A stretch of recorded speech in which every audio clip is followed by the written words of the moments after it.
muy buenas noches o buenos días, buenas tardes, queridos amigos, queridas amigas del Instituto de Biblia.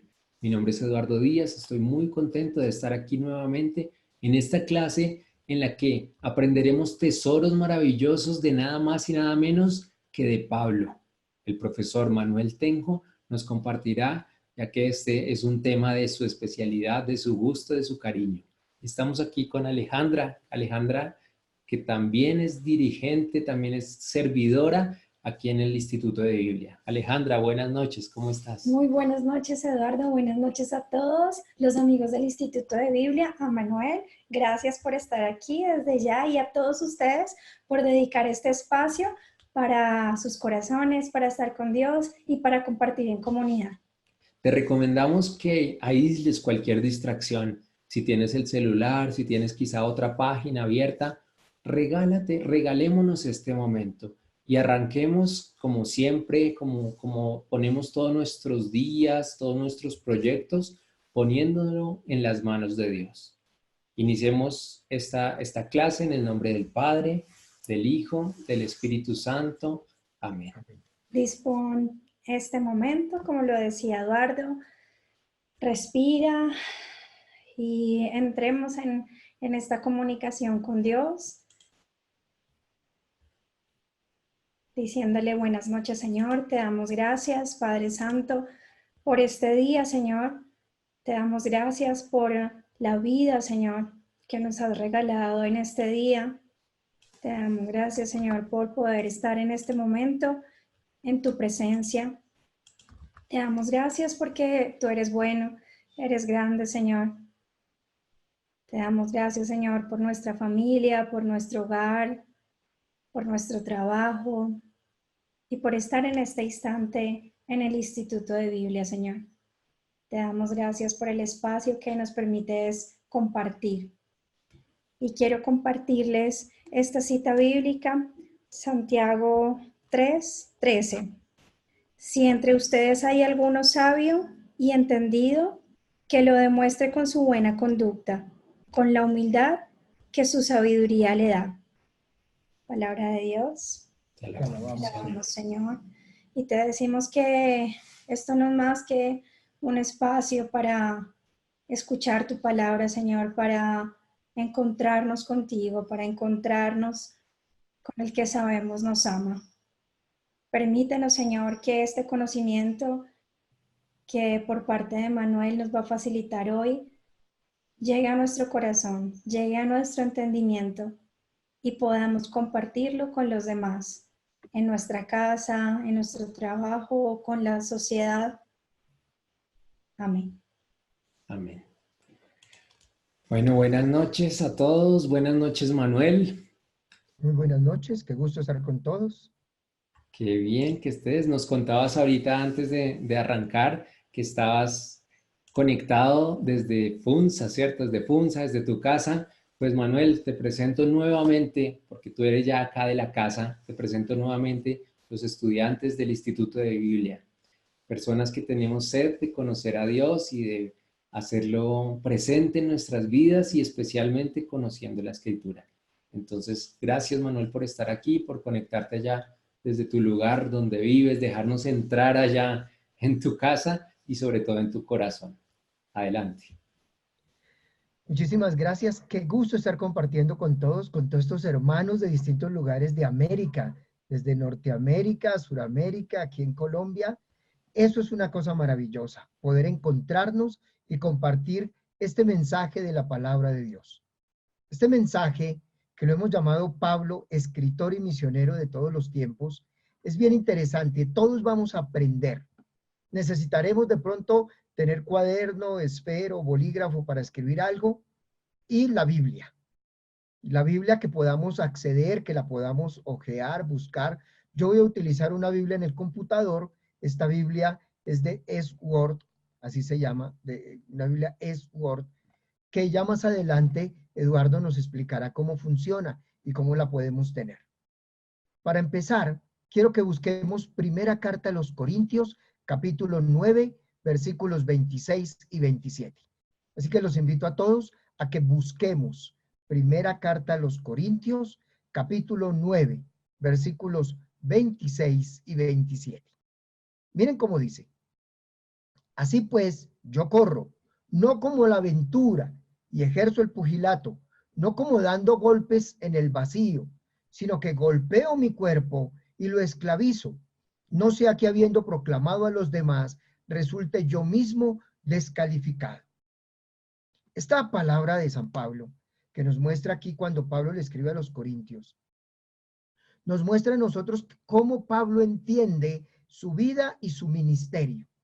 Y ese es el punto de introducción con el que vamos a mirar esta vida de Pablo, este escritor de todos los tiempos.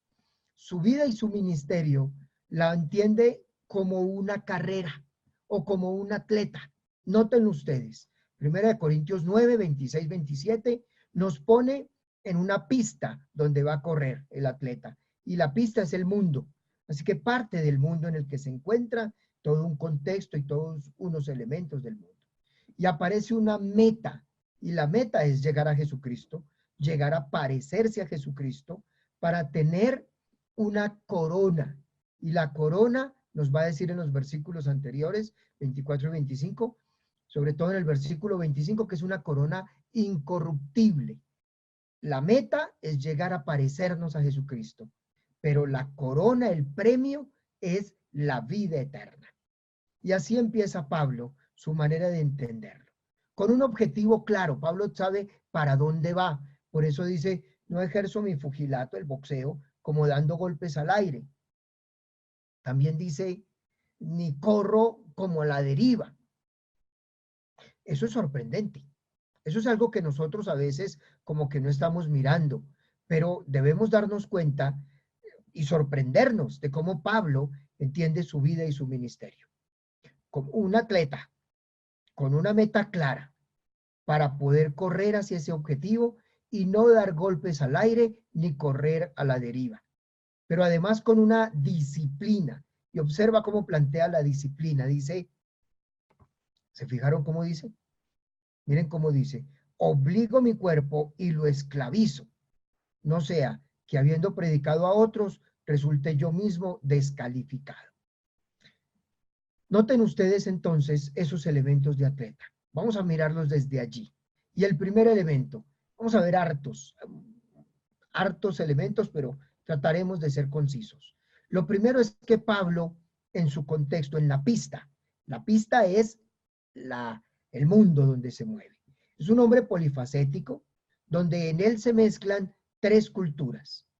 Él es hebreo de nacimiento, judío de nacimiento, él se presenta de la tribu de Benjamín y por eso se llama Saulo, el rey Saúl, de donde viene su nombre, el rey Saúl era de la tribu de Benjamín.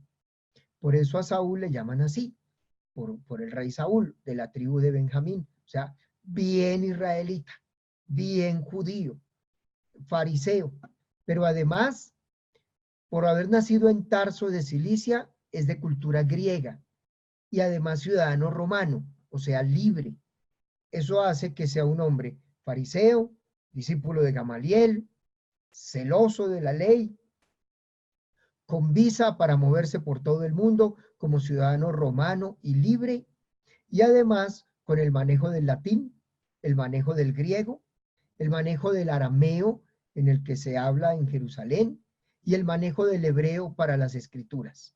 O sea, es un hombre que tiene una materia prima como atleta y que se ha preparado en ese camino, solo que no sabe. En Gálatas, en el capítulo 1, es donde él va a decir que Dios lo escogió desde antes de nacer.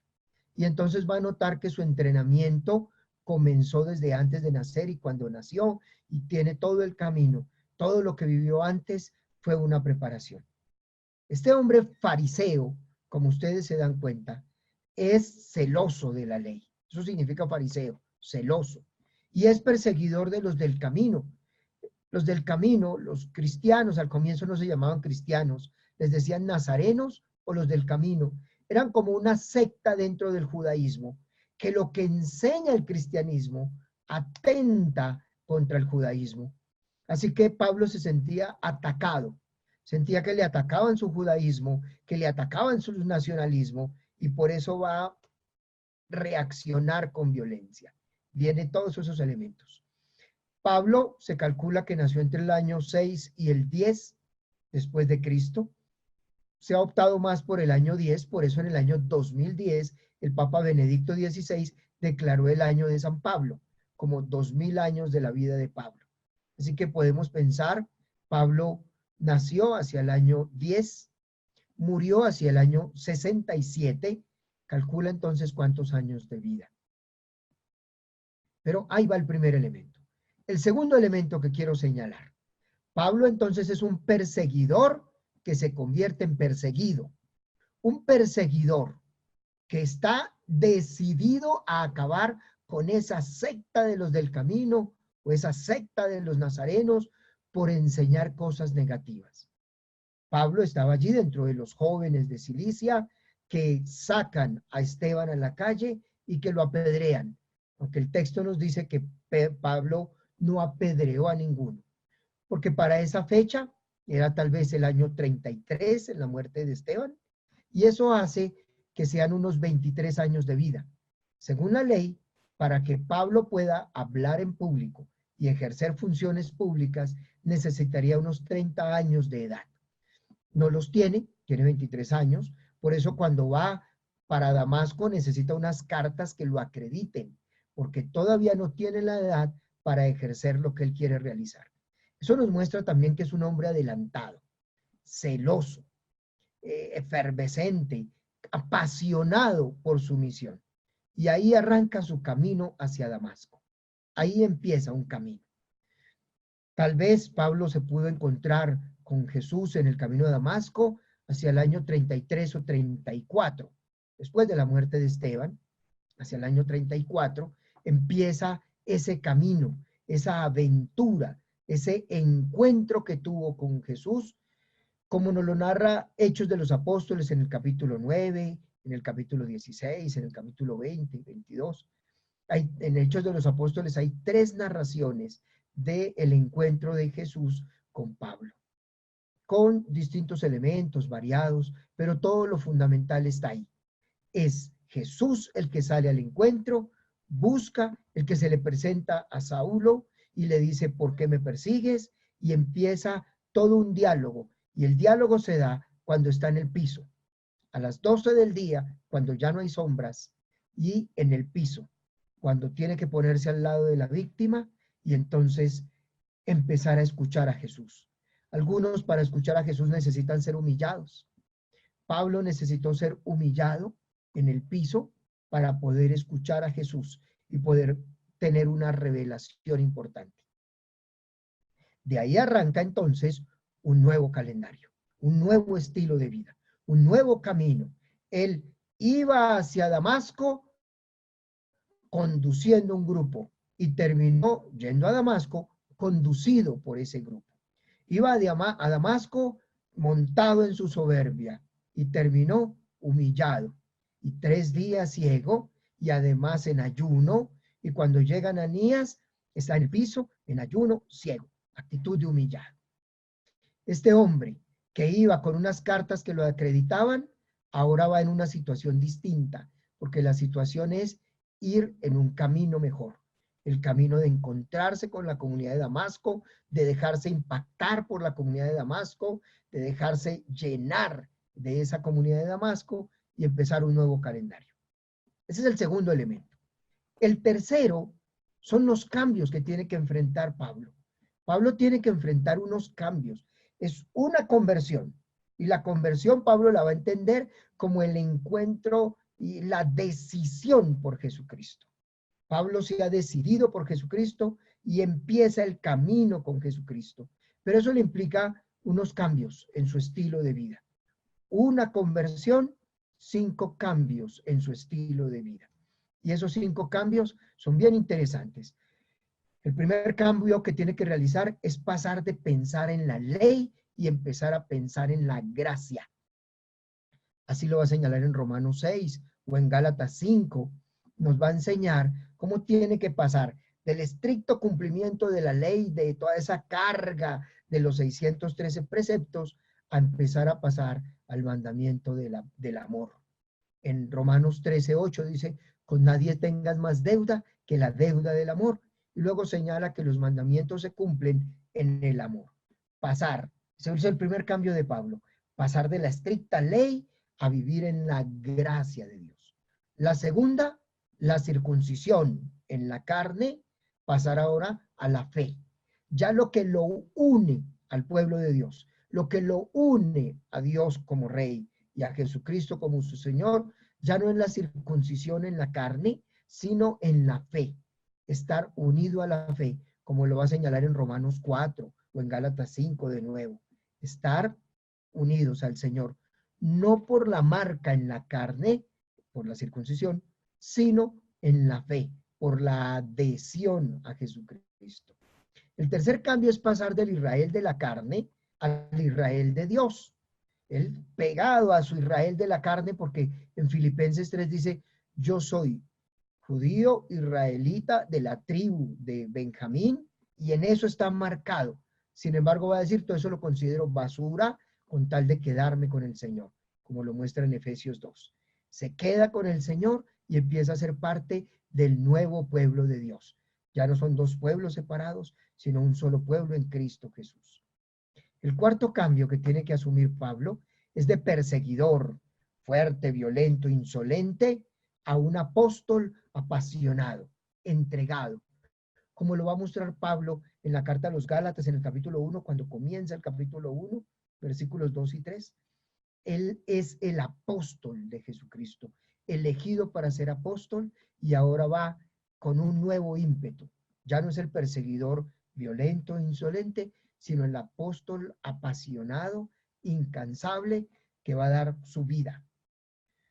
Calculen ustedes, si empezó a los 24 años y muere a los 60, si empezó a los 24 años, muere en el año 67. Calculen del año 34 al 67. ¿Cuántos años de ministerio apostólico? Ahí se los dejo. El quinto cambio de Pablo es que es un fariseo intachable que se siente orgulloso de su fariseísmo y ahora pasa a ser un hombre perdonado, a sentirse perdonado, a vivir como perdonado y a funcionar como perdonado. Ya no es el hombre intachable, fariseo, cumplidor de la ley, fiel. Ahora pasa a ser un hombre que se ha sentido pecador, pero que ahora vive como perdonado y salvado por Jesucristo. Ese es un elemento muy importante para nosotros. Bien, les he señalado 3 elementos. Vamos al cuarto. Así como el atleta. Este atleta, Pablo, tiene que prepararse para la misión. Tiene que entrenarse en la misión. En la carta a los Gálatas, Pablo habla de un tiempo en el desierto. Del año 34 al año 36 o 37, Pablo se va al desierto. Y en el desierto tiene que pasar, digamos, una desintoxicación, un tiempo de ayuno y desintoxicarse del fariseísmo, de ese paradigma fariseo que tal vez era muy cerrado para él, que lo obligaba a ciertas cosas terribles, y empezar a adquirir la mente de un Jesucristo resucitado, la mente de un Jesucristo glorioso y triunfante, empezar a ejercitarse poquito a poco en el servicio. Así que son 2, 3 años, 4 años en las que Pablo hace un ejercicio de preparación, de lectura de las Escrituras desde la resurrección de Jesús, de una comprensión nueva de la experiencia de Dios. Ya no es Dios el Yahvé, sino el Papá, Abba. Por eso lo va a presentar a Jesús como a Dios como el Padre de nuestro Señor Jesucristo. Ese Yahvé pasa a ser el Padre de nuestro Señor Jesucristo. Eso es una nueva relación con Dios, una maravillosa nueva relación con Dios, que, dicen los Gálatas, le reveló a su Hijo Jesucristo, y le reveló que tenía un Hijo, Jesucristo, y luego tener una experiencia más, que es la del Espíritu Santo. O sea, en ese tiempo del desierto fue la experiencia de sumergirse en el misterio de Dios, Padre, Hijo y Espíritu Santo. En ese misterio de Dios trinitario, sorprendente, para un hombre que era un Dios unitario, judío, único. Empezar a pensar en un Dios trinitario es un proceso de purificación, de rescate y de crecimiento en la espiritualidad, de crecimiento en el misterio de Dios, en la vida de Dios. Y por eso empieza a tener la mente del resucitado, a pensar como resucitado, a funcionar como resucitado. Entra a la comunidad después de haberse ido para Tarso. Vuelve a Tarso. Y allá en Tarso, pues tiene su tiempo de decantar, de mirar, de volver a su trabajo y de esperar cuál es el siguiente paso que da el Señor. Vamos al quinto elemento. Les he dicho que son varios, vamos al quinto elemento. Este atleta llamado Pablo te necesita unos entrenadores, alguien que lo entrene para ser un excelente apóstol. Tú también necesitas tus entrenadores. El primer entrenador de Pablo fue Gamaliel. Gamaliel fue el que le enseñó la Sagrada Escritura. Él dice que aprendió la Escritura a los pies de Gamaliel. Fue discípulo de Gamaliel. Gamaliel es de una escuela importante, farisea, importante del judaísmo antiguo, que va a marcar la historia, un hombre lleno de sabiduría, que escuche bien, le enseña las Escrituras. Piensa en tu vida quién ha sido tu Gamaliel, en tu vida quién es el que te ha enseñado las Escrituras, quién te enseñó a leerlas, a amar la Escritura. Cada uno debe tenerlo en cuenta. El segundo entrenador de Pablo es Ananías. Ananías es este hombre que vive en Damasco, posiblemente coordina la comunidad de Damasco, que tiene que hacer la tarea de escuchar a Jesucristo y de decirle que Jesucristo ha preparado el camino para que se presente ante Pablo y le enseñe a entrar en comunidad, le enseña a conocer la comunidad y a confiar en el Espíritu Santo. Es el Espíritu Santo el que lleva a Ananías, así que Ananías le va a enseñar a Pablo a que confíe en el Espíritu Santo. El tercer entrenador de Pablo va a ser Bernabé. Bernabé es un hombre maravilloso en Hechos de los Apóstoles. Es el primero en que toma sus bienes y los pone a los pies de los apóstoles. Es el primero que se ofrece a ir de misión y va de misión a Antioquía y se queda en Antioquía. Así que le va a enseñar a Pablo cómo confiar. Bernabé fue un amigo de Pablo que confió en Pablo incondicionalmente. Cuando Bernabé llega a Antioquía, elegido por ser de Chipre y Antioquía es cerquita, Chipre es una isla cerca de Antioquía, entonces Bernabé es delegado para ir a Antioquía y ver la comunidad que se había originado allí en Antioquía. Ahora le toca a Bernabé pedir ayuda y busca a Pablo. Como Pablo está en Tarso de Cilicia, más o menos cerca de Antioquía, se va hasta allá, lo encuentra y confía en Pablo y se lo lleva a la comunidad de Antioquía. Lo vincula en la comunidad de Antioquía y se convierte entonces en su comunidad.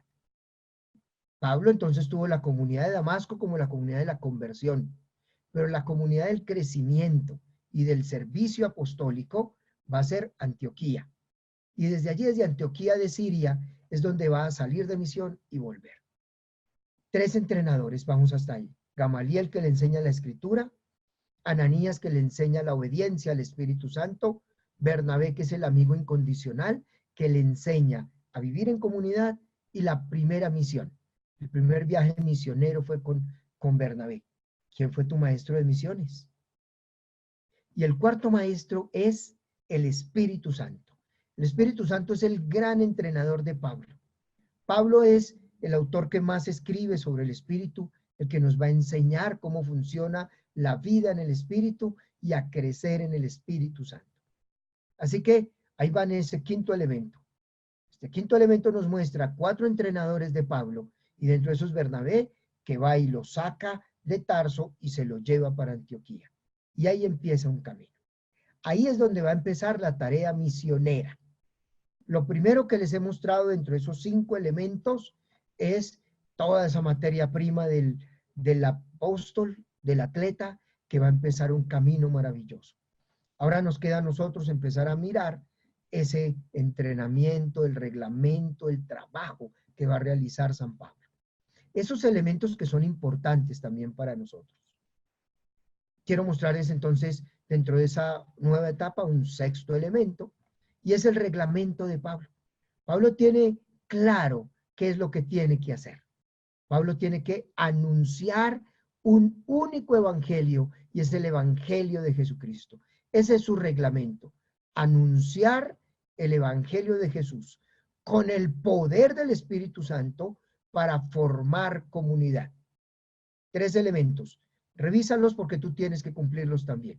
3 elementos. Primer elemento, anunciar el evangelio de Jesucristo con pasión, como si fuera el suyo. Segundo elemento, con el poder del Espíritu Santo, con la unción, con la fuerza del Espíritu Santo.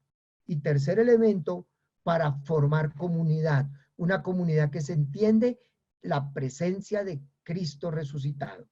La comunidad es la presencia de Jesucristo resucitado en el mundo. Por eso la comunidad es el cuerpo de Cristo.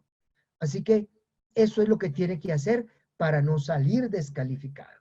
Pablo ha señalado, tengo que cumplir el reglamento, no quiero salir descalificado después de haber anunciado a otros. Se lo repito, primer elemento, el anuncio del evangelio. Segundo elemento, con el poder del Espíritu Santo. Y tercer elemento, para formar el cuerpo de Cristo. Y no puedes salirte de esos 3 elementos porque son como el reglamento. Y si te sales de esos, te vas a equivocar. Ahora piensen en el atleta y vamos a un séptimo elemento.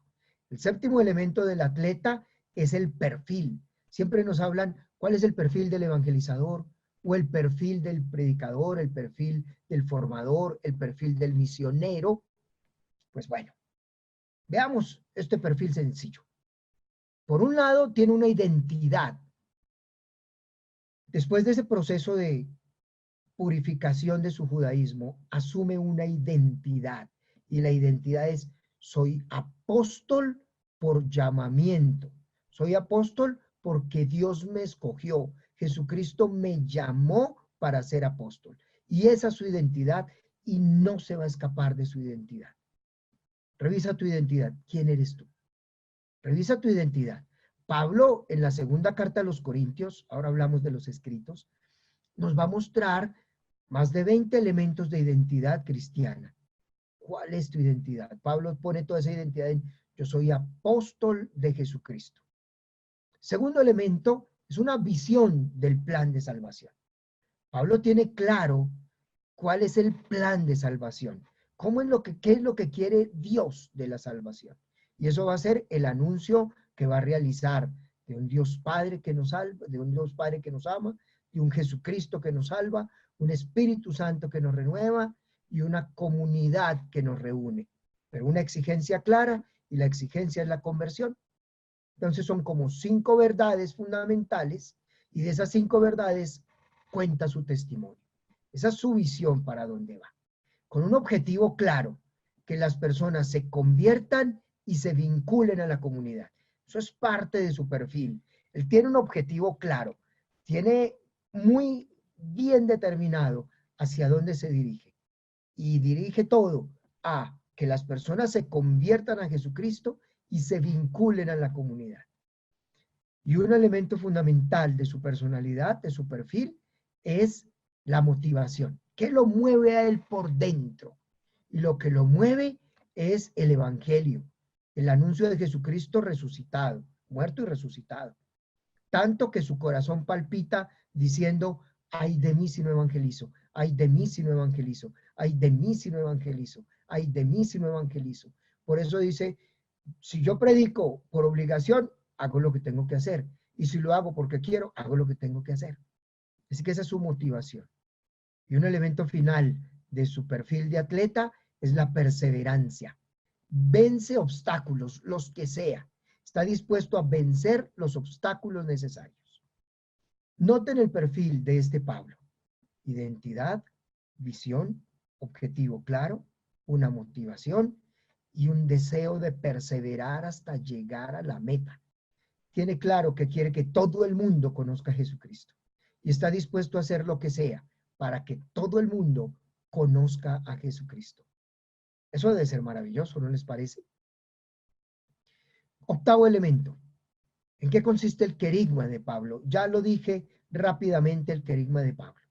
Ponlo en 5 cosas. 5 elementos que nos ayuden. Dios Padre que nos ama y que entrega todo porque nos ama. Entrega a su propio Hijo Jesucristo, entrega al Espíritu Santo porque nos ama. Segundo elemento es Jesucristo que nos salva del pecado. Y ese es un elemento clave. Jesucristo que nos salva a nosotros del pecado. El tercer elemento es el Espíritu Santo que se nos entrega, se nos da amorosamente para hacer de nosotros templos del Espíritu Santo. El cuarto elemento es la comunidad como cuerpo de Cristo, una comunidad que acompaña, que da la bienvenida, que acoge, que vincula en la comunidad. Y un quinto elemento del querigma es la decisión para acoger todo esto, la decisión, y es la fe y la conversión. Fe y conversión es la decisión por convertirse, por quedarse con el Señor. Como ustedes notan, son 5 elementos, 5 verdades del querigma, y esas 5 verdades van acompañadas del testimonio. Eso fue lo que hizo Pablo por todas partes. Predicó de manera impresionante, abundante, floreciente, apasionadamente, 5 verdades acompañadas de su testimonio para hacer que el evangelio llegara a todas partes. Ese fue el octavo elemento. Vamos al noveno. Algunos dirán aquí, ¿cuántos son? Son 12. Solo son 12. Vamos al noveno. Y es que Pablo tiene un itinerario de la carrera. Pablo tuvo que asumir un itinerario que a mí me ha encantado. Yo, desde que lo leí en un libro de Pepe Prado, me encantó y desde ahí he caminado con esto. Me ha servido a mí mucho. Miren el itinerario de Pablo, que se convierte también en su estrategia para funcionar. Lo primero que hace es la maratón. Es como si corriera en una maratón, corriendo por todo el mundo conocido en la época. Desde allí, desde Jerusalén, Damasco, Antioquía y todos los lugares que va a recorrer de Asia y de Europa hasta llegar a Roma. Planeó llegar a España, pero no hay ninguna seguridad que haya llegado a España. Hoy día se dice que no llegó a España, que no alcanzó. Según la carta de los romanos, planeó llegar hasta España, pero no llegó. Llegó hasta Roma. Fue Asia, el Medio Oriente, y Asia, Europa, en una carrera de muchísimos kilómetros. Se llama maratón. Una maratón impresionante, no de 42 kilómetros, sino como de 150.000 kilómetros. Evangelizando por todas partes, llevando la palabra por todas partes. Eso es un elemento importante.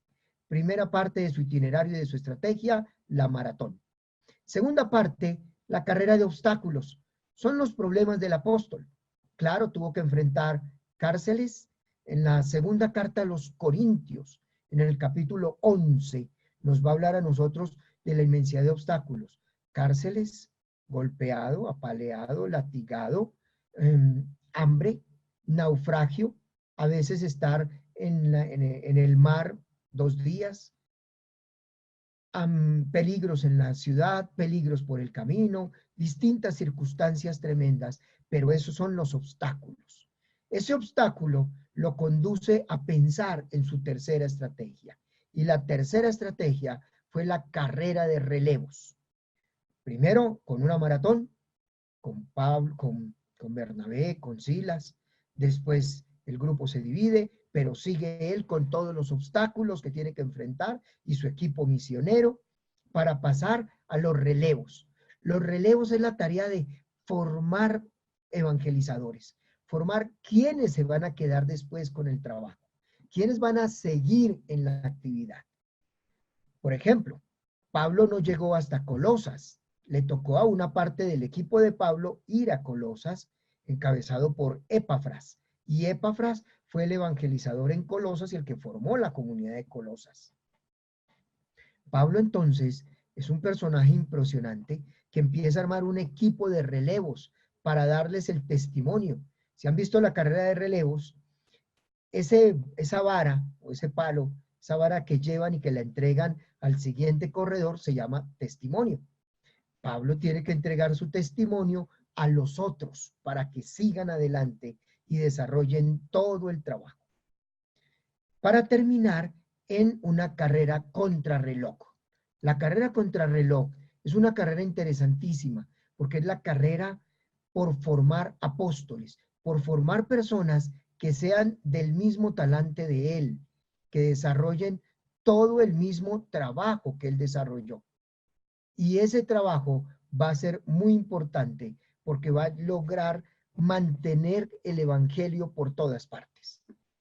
La tarea de los relevos es una tarea supremamente importante porque a veces en nuestras comunidades no hay personas que hagan el relevo.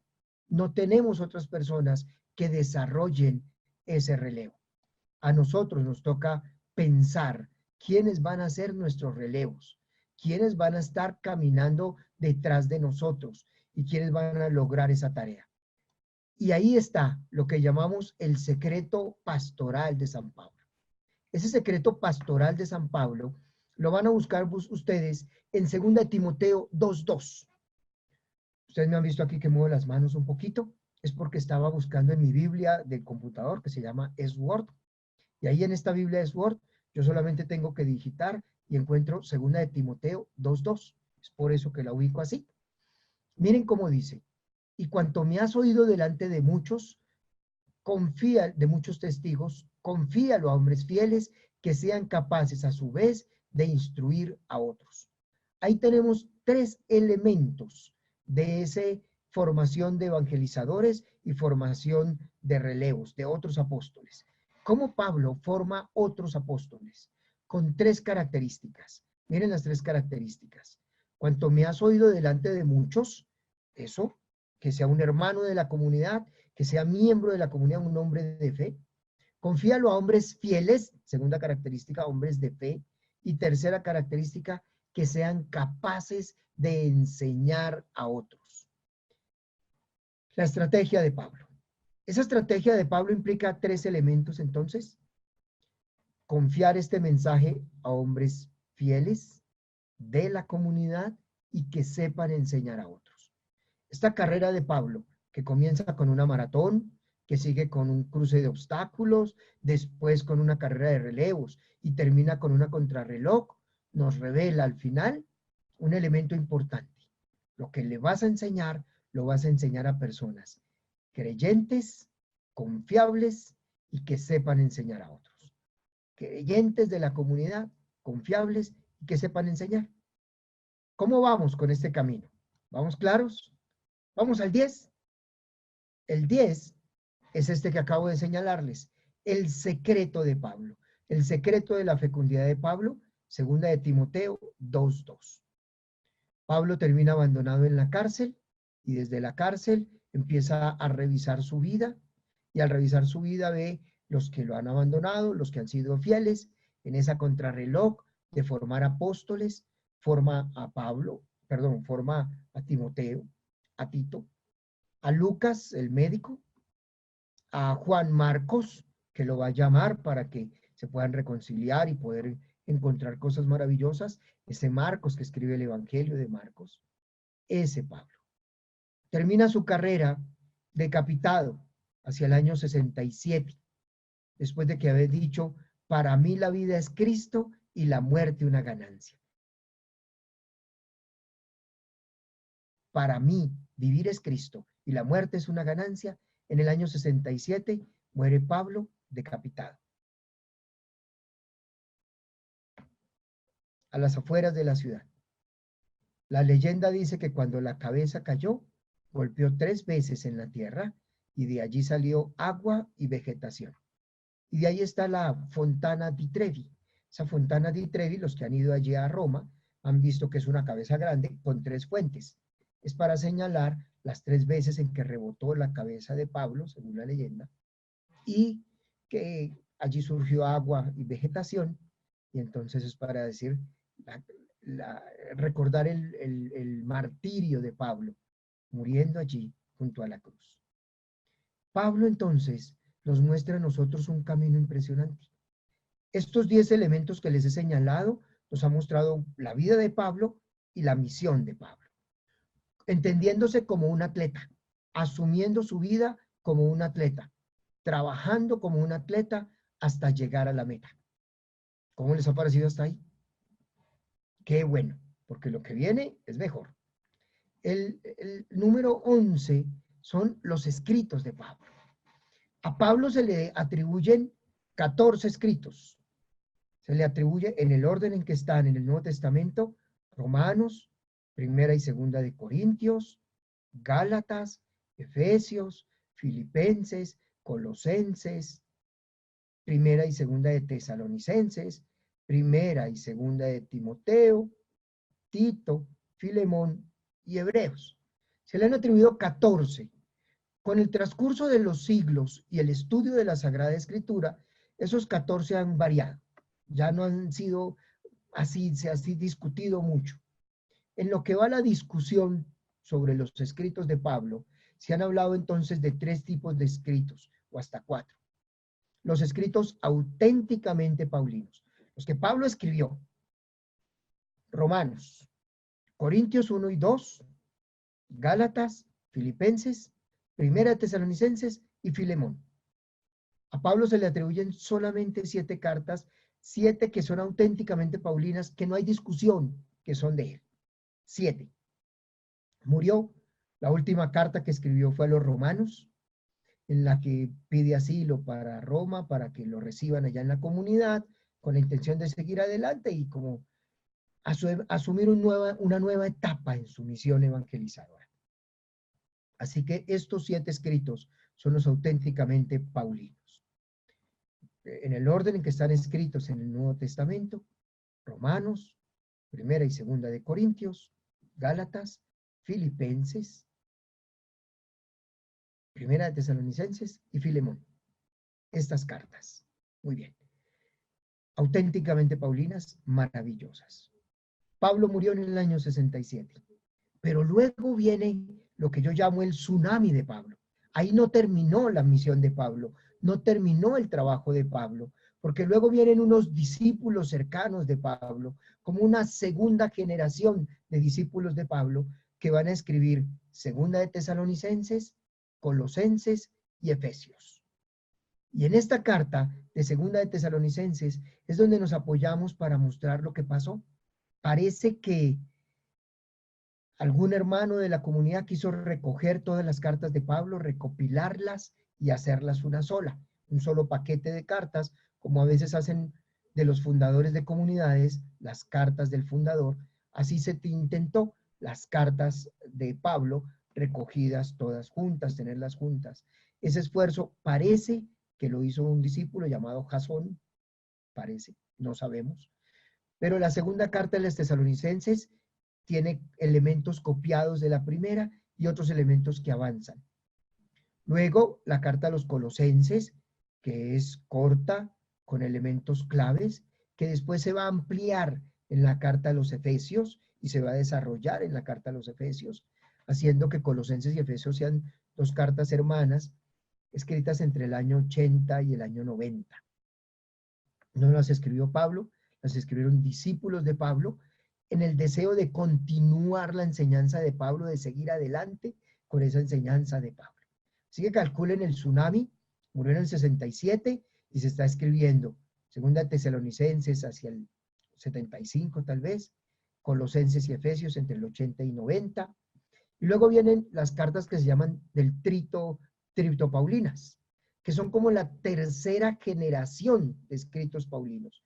Tercera generación, unos discípulos de Pablo que se dan a la tarea de escribir todavía más elementos más pastorales, más comunitarios, más cercanos a cómo organizar la comunidad, en la primera y segunda carta a Timoteo y en Tito, posiblemente escritas entre el año 90 y el año 100. No las pudo haber escrito Pablo, pero noten el tsunami. Y al final, Hebreos.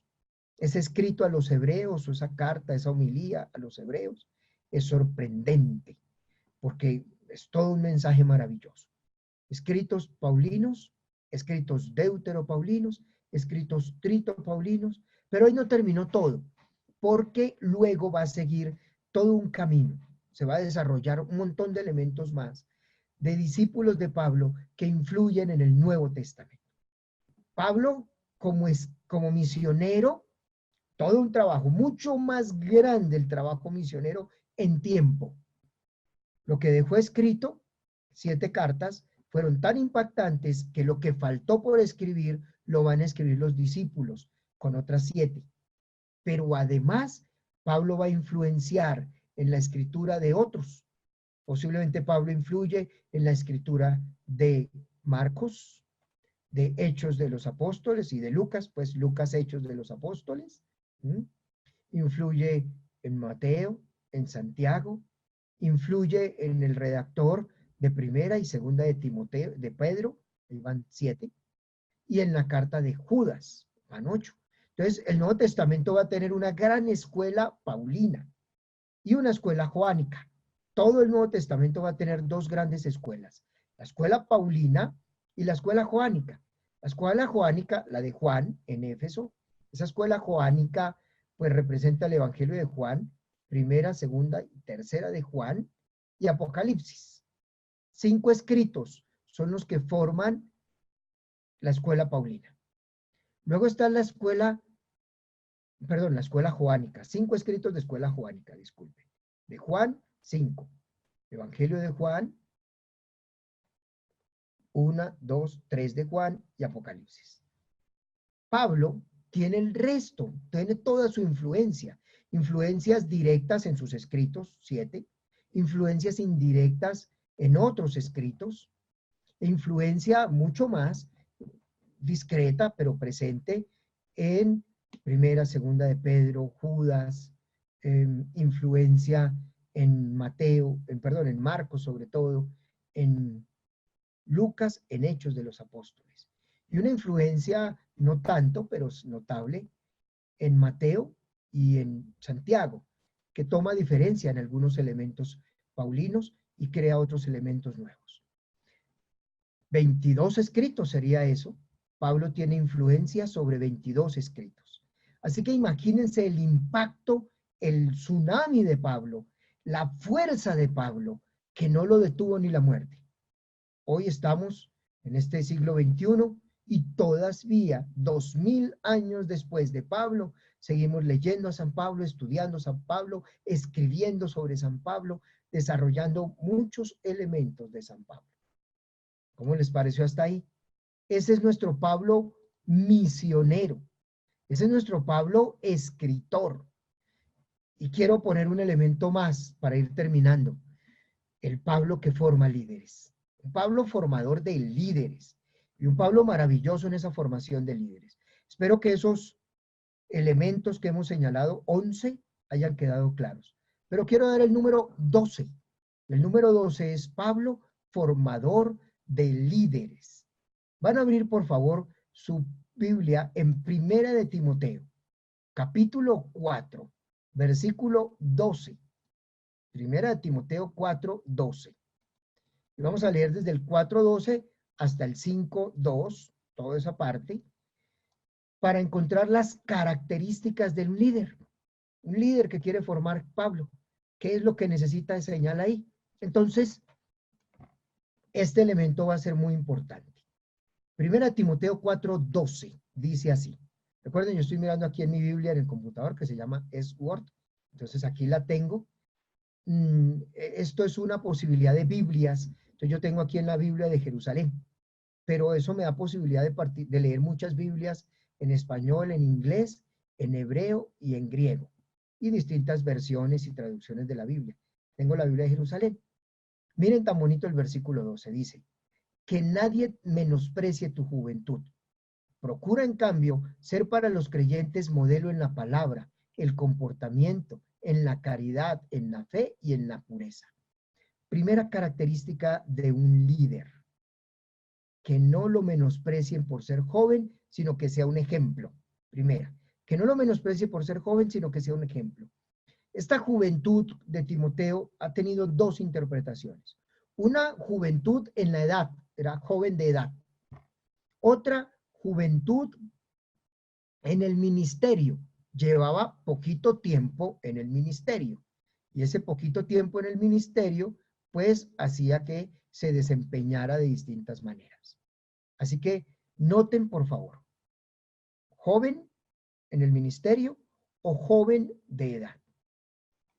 Pero que nadie te menosprecie por ser joven.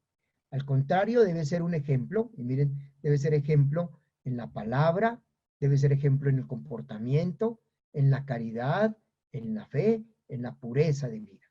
Un ejemplo en todos los aspectos. Esa es una característica del líder muy importante. Segunda característica del líder, versículo 13. Hasta que yo llegue, dedícate a la escritura, a la exhortación y a la enseñanza. Mire hasta que yo llegue. La autoridad era de Pablo y Pablo le delega esa autoridad a Timoteo. Hasta que yo llegue sería, asume tu autoridad. Segunda característica del apóstol, asume tu autoridad. Y asumir la autoridad en la lectura de la palabra, en la exhortación con la palabra y en la enseñanza. En la predicación, en la formación, en la lectura, tiene que asumir la autoridad. Porque un líder que no asume la autoridad va a permitir que otros pierdan el camino. Tercera característica, en el versículo 14. Miren la tercera característica. No descuides el carisma que hay en ti. Esa es la tercera característica. No descuides el carisma que hay en ti, que se te concedió, se te comunicó por intervención profética mediante la imposición de manos del colegio de presbíteros. No descuides ese don. Ese don puede ser el carisma, los carismas, puede ser el Espíritu Santo o puede ser el ministerio que le ha sido concedido. Puede tener esas tres interpretaciones.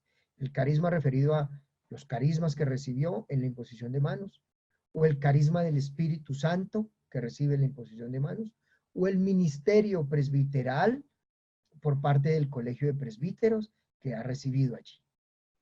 El asunto es que no lo descuide. Yo prefiero los tres. No descuides el Espíritu Santo, no descuides los carismas del Espíritu y no descuides el ministerio que Dios te dio. Qué responsabilidad, ¿cierto? Qué compromiso. Uno tiene que ser arriesgado. Esa era la tercera característica. Vamos a la cuarta característica. Ocúpate de estas cosas. Versículo 15. Ocúpate de estas cosas, vive entregado a ellas, para que tu aprovechamiento sea manifiesto a todos. Me gusta como dice la Dios habla hoy, y esa es la siguiente característica, que todos puedan ver cómo adelantas. Cópiala, que todos puedan ver cómo adelantas.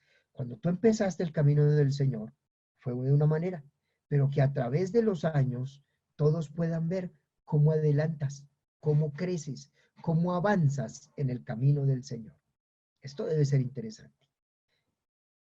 Quinta característica, está en el versículo 16. Vela por ti mismo, ten cuidado de ti mismo y de la enseñanza, persevera en estas disposiciones, pues obrando así te salvarás a ti mismo y salvarás a los que te escuchen. Me encanta esa primera frase y esa es la quinta característica. Cuida de ti mismo, ten cuidado, cuida de ti mismo y de lo que enseñas. Observa eso. Cuida de ti mismo y cuida de lo que enseñas, porque la salvación de los demás es una responsabilidad tuya. Así te salvarás a ti mismo y salvarás a los que te escuchen. ¡Qué responsabilidad! Por Dios, qué responsabilidad. Cuida de ti mismo, en tu aseo, en tu salud, en tu preparación, en tu estudio, en tu oración, en tu vida sacramental. Cuida de ti mismo. Y la sexta característica está en 1 Timoteo 5, versículos 1 y 2. Y se refiere a buenas relaciones fraternas. Sexta característica, buenas relaciones fraternas. Y dice, 1 Timoteo 5, 1 y 2, al anciano no le reprendas con dureza, sino exhórtale como a un padre, y a los jóvenes como a hermanos, a las ancianas como a madres, y a las jóvenes como a hermanas, con toda pureza. Tan bonito, ¿no? A las jóvenes como a hermanas, con toda pureza. Tiene como un elemento de paralelismo sinonímico, progresivo, no sé, en fin. Hay un paralelismo allí, bien bonito, porque le está diciendo a los ancianos, trátalos como a tus papás, acompáñalos como a tus papás, enséñales como a tus papás, y a los jóvenes como hermanos, a las ancianas como a tu mamá, y a las jovencitas como a tus hermanas, con toda pureza. Es la sexta, son relaciones fraternas sanas, buenas. Hemos visto 12 elementos, 10 que nos muestran los elementos de Pablo, o 5, la vida de Pablo, otros 5, el ministerio misionero de Pablo. Luego viene uno más sobre los escritos de Pablo, el 11, y el 12, el formador de líderes. Y vimos 6 características del líder en 1 de Timoteo 4, 12 al 5, 2. Creo que esta enseñanza de esta noche nos puede permitir a nosotros ubicarnos en Pablo y sorprendernos de las cosas maravillosas que tiene para nosotros y tener el gusto de leer en el Nuevo Testamento 22 escritos de gran influencia paulina, unos de manera directa, inmediata, y otros no tan directa, pero de influencia paulina.